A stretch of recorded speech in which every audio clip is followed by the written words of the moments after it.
This essay example, as well as thousands of others, is available in text format on our website for free and without registration. Simply Google Ivy Panda Free Essays.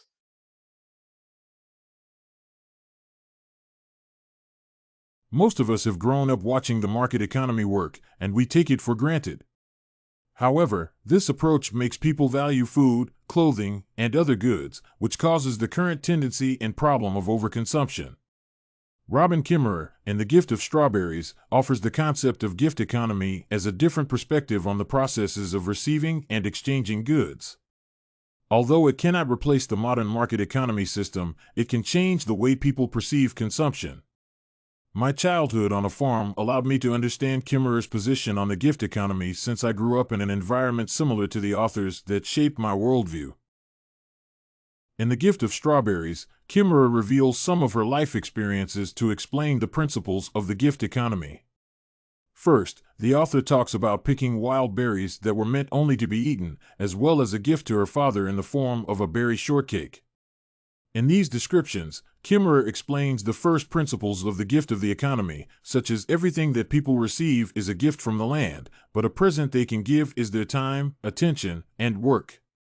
These descriptions are close to me since I grew up on a farm, and my family also has a tradition of picking fruits and cooking for one's birthday and the dishes that she likes the most.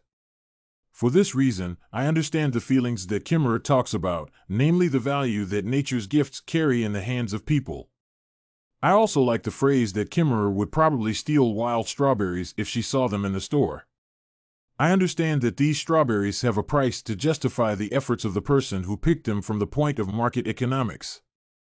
However, just like Kimmerer, I believe that this strawberry is a gift from nature and, therefore, can only be given away for free.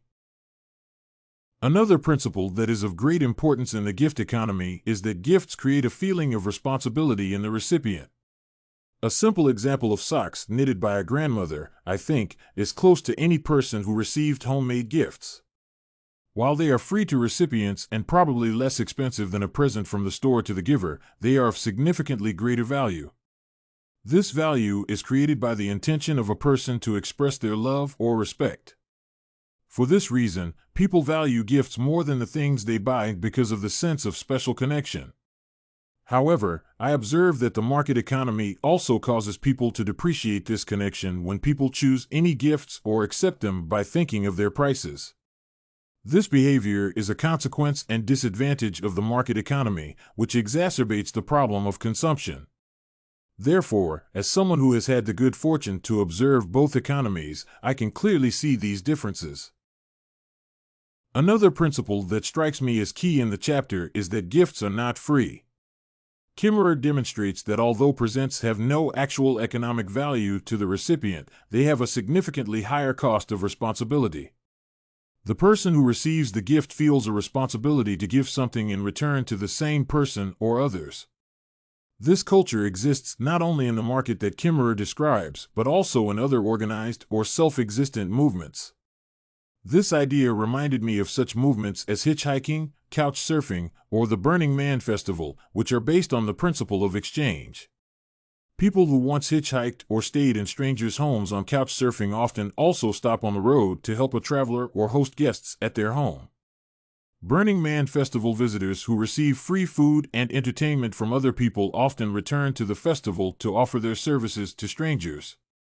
This knowledge helped me understand the words of the author and the feelings that she describes. However, the main point that Kimmerer describes in the gift economy is the internal constraints people feel. The author talks about her experience in the market and notes that since all her purchases were gifts from other people, she did not want to take more. These self-restraints were driven by a sense of responsibility and stopped her from making unnecessary purchases. Therefore, the main idea of the gift economy that people can apply in the modern world is that any purchase should be perceived as a gift. In this case, people will feel self-restraint and refuse to buy excessive food they cannot eat.